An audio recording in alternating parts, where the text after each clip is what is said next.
Pakistan bankrupt देश हो चुका है। जी हाँ, तो आप सभी ने पाकिस्तान के बारे में कई सारे न्यूज़ लेटली देखे होंगे और आप सभी पाकिस्तान के बारे में बहुत कुछ जानते और समझते होंगे। तो पाकिस्तान के डिफेंस मिनिस्टर यानी रक्षा मंत्री ख्वाजा आसिफ ने ये कहा है कि पाकिस्तान दिवालिया होने वाला नहीं बल्कि हो चुका है और आप सब अपने पैरों पर खड़े हो जाएं। जी हाँ, पाकिस्तान के मंत्री जो कि अभी करंट मिनिस्टर हैं यानी रूलिंग पार्टी से बिलोंग करते हुए उन्होंने ये कहा है कि पाकिस्तान एक बैंकरप्ट देश हो चुका है। तो ऐसा क्या हो गया इनके देश में जो नौबत इनकी यहाँ तक आ गई है? तो इस वीडियो में हम आज यही समझेंगे। तो आगे बढ़ने से पहले ऐसी और वीडियोस के लिए प्लीज सब्सक्राइब करें इंडियाज इंटेंट को। आगे बढ़ते हुए, पाकिस्तान जो भारत का एक हिस्सा लेकर अलग देश बना और अब वे अपने आप को इस्लामिक रिपब्लिक ऑफ पाकिस्तान यानी इस्लामी जमहूरिया ए पाकिस्तान कहते हैं। इसका मतलब दो कौमी नजरिया, हिंदी में समझे तो दो धर्म के लोग साथ नहीं रह सकते। और आज 2023 में पाकिस्तान एक ऐसा देश है जिसकी आबादी लगभग 24 करोड़ है, एक देश जो न्यूक्लियर पावर हो। ऐसा देश अगर इस कागार पर पहुंच सकता है तो ये बाकी सबके लिए क्या मायने रखता है? तो कोई भी देश तब चलता है जब उसको चलाने वाला होता है, मतलब कोई गवर्निंग बॉडी हो जिसको हम आम शब्दों में सरकार कहते हैं। तो कोई भी देश को चलाने के लिए या रन करने के लिए उसके वर्तमान और भविष्य के लिए उस देश के लोगों के लिए एक सरकार होता है जो उसके मुताबिक फैसले ले। तो पाकिस्तान के इतिहास में जो कि 1947 से है, आज तक एक भी ऐसी सरकार नहीं हुई है जिसने अपना पूरा कार्यकाल पूरा किया हो। किसी न किसी कारणवश वो सत्ता से हट जाते हैं अपने 5 साल पूरा करने से पहले ही या मारे जाते हैं। आगे आपको इस वीडियो में समझ आएगा। तो बाई फार पॉलिटिकल सेटअप ने पाकिस्तान को ऐसा कुछ भी नहीं दिया है जिससे वो कंपटीशन सेटअप कर पाए या कम्पीट कर पाए दुनिया में। एक और सेटअप है पाकिस्तान में जो पाकिस्तान को असल में चला था और चलाया है, आर्मी, पाकिस्तान आर्मी। कुछ लोग कंफ्यूज होते हैं, आईएसआई को समझते हैं पाकिस्तान आर्मी को, पर ऐसा नहीं है। पाकिस्तान आर्मी ही वो हाथ है जो हर एक डोर को पाकिस्तान में खींचता आया है। पाकिस्तान आर्मी बनी थी ब्रिटिश इंडियन आर्मी को विभाजित करके। यूकेस नेशनल आर्मी म्यूजियम के मुताबिक फील्ड मार्शल सर क्लाउड चिनलेक के निगरानी या अध्यक्षता में हुआ था। उनके हिसाब से लगभग 2,60,000 लोग जो कि हिंदू और सिख थे वे इंडियन आर्मी में मिल गए और लगभग 1,40,000 लोग जो कि मेनली मुस्लिम्स थे वो पाकिस्तान को मिल गए। पर ब्रिगेड ऑफ गुरखास को इंडिया और यूके के बीच बांटा गया। पाकिस्तान के 19वें लैंसर्स के फोर्स में से जितने भी जाट और सिख सैनिक थे उनको हटाकर मुस्लिम सैनिकों से रिप्लेस कर दिया गया। और 1947 में पाकिस्तान आर्मी जब बनी उसके बाद से आज तक लगभग 35 सालों तक आर्मी का डायरेक्ट शासन रहा है पाकिस्तान में। वैसे भी बाकी के सालों में पॉलिटिक्स भी वही रन करते थे और हैं।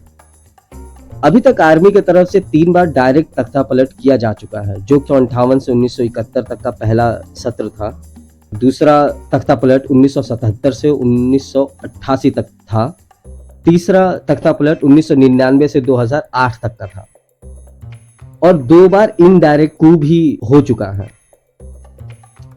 1990 में बेनजीर भुट्टो को हटाया और 1993 में नवाज शरीफ को भी हटाया राष्ट्रपति के तरफ से।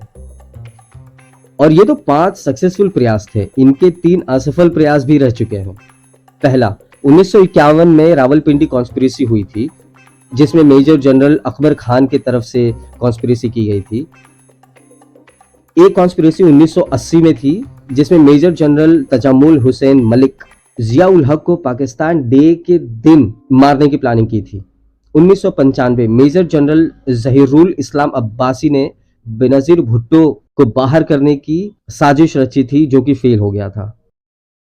आप सभी को ये डिटेल्स देने का मतलब यही है कि ऐसी परिस्थितियां और उथल पुथल पाकिस्तान में कोई नई बात नहीं है और शायद जब आप ये वीडियो देखें तो पाकिस्तान से आप किसी न किसी बड़े नेता को गिरफ्तार होते हुए जल्द ही देखेंगे जो पाकिस्तान के इस चरित्र की गवाही देगा।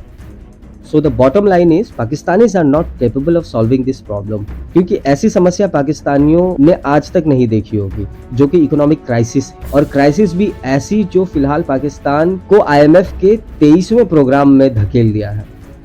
बेसिकली IMF जरूरतमंद देशों को पैसा देती है, परंतु उनकी शर्तें होती हैं, जैसे कि एक बैंक अपने लोन पर कुछ शर्तें शामिल करता है, और यही पाकिस्तान अब दिवालिया होने लगा है, जिसमें उनके प्रेजेंट मिनिस्टर को कहना पड़ा कि वो बैंकरप्ट हो गए हैं।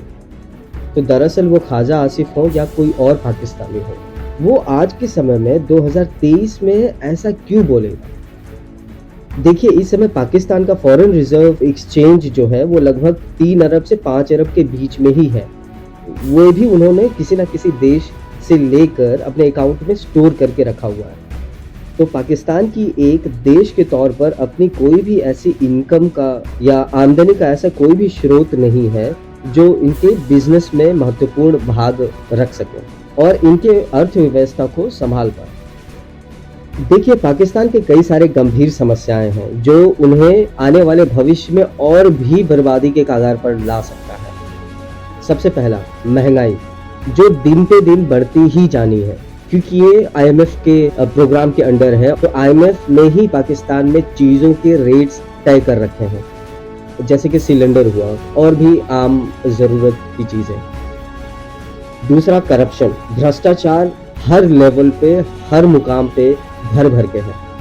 तीसरा, एक्सट्रीमिज्म, कट्टरता उनकी बहुत बड़ी समस्या है और होगी। इकोनॉमी, सिक्योरिटी एंड टेररिज्म, और जो कि सबसे बड़ा प्रॉब्लम हो सकता है वो है लोन पेमेंट का। जी हाँ, पाकिस्तान ने हाल ही में जितने भी लोन ले रखे हैं या कर्जे ले रखे हैं वो सब उनको वापस करना पड़ेगा बहुत ही जल्द, जो कि पाकिस्तान के लिए बहुत बड़ा इशू हो सकता है, क्योंकि उनके पास बिल्कुल भी पैसे नहीं हैं। तो आप सभी शायद ये सोचे कि क्या पाकिस्तानियों को इन सब चीज़ों के बारे में नहीं पता है, क्या वो इन सब चीज़ों के बारे में नहीं जानते हैं? जी हाँ, वे सब जानते हैं, उन सबको सब चीज़ मालूम है, पर शायद वो सब इस बात से खुश हैं कि वो मुसलमान हैं और उनका कोई कुछ नहीं कर सकता। शायद ये बातें आपको अटपटा लगे, पर हाँ, ये रियलिटी है पाकिस्तान के जनता के लिए। वरना अगर इन्हें थोड़ी भी अकल होती तो ये इंडिया के साथ आलू, प्याज, आटा या दाल बहुत ही सस्ते दामों में ले सकते थे, पर उनका मजहब बीच में आ जाता है। और सबसे इंटरेस्टिंग बात यह है कि पाकिस्तानी इंडियन दवाइयाँ ले लेंगे, इंडियन आलू भी ले लेंगे, इंडियन प्याज भी ले लेंगे, क्रीम भी ले लेंगे, पर वो दुबई के जरिए ले लेंगे, और दुबई के रास्ते इंडियन सामान लेने की वजह से उनका मजहब भी बीच में नहीं आता। I don't know what kind of logic they apply, but this is the reality. ये होता है, आप समझ रहे हैं ना, दो कौमी नजरिया। हालांकि अब कुछ आवाजें पाकिस्तान से आ रही हैं जो भारत से दोस्ती और ट्रेड करने के लिए कहती हैं, और वे ये भी समझती हैं कि कश्मीर या दुश्मनी जैसी चीज़ों को पीछे छोड़ना चाहिए फिलहाल के लिए। पर प्रश्न तो अब पाकिस्तानियों को ये करना चाहिए कि क्या अब इंडिया उनसे बातचीत करेगा? क्या इंडिया पाकिस्तान को फिर बातचीत का मौका देगा? और भारत के लिए भी इसमें एक बहुत ही गंभीर सवाल छुपा हुआ है, और वो ये कि क्या भारत एक पड़ोसी देश को जो कि न्यूक्लियर पावर्ड है उसको दिवालिया होने दे सकता है, और वो भी तब भी जब वो कट्टर लोगों से घिरा हुआ हो। तो ऐसी और वीडियोस के लिए प्लीज़ इंडियाज इंटेंट को सब्सक्राइब कर लीजिए और वीडियो को प्लीज़ लाइक करें। Thank you so much for watching this video. Take good care guys.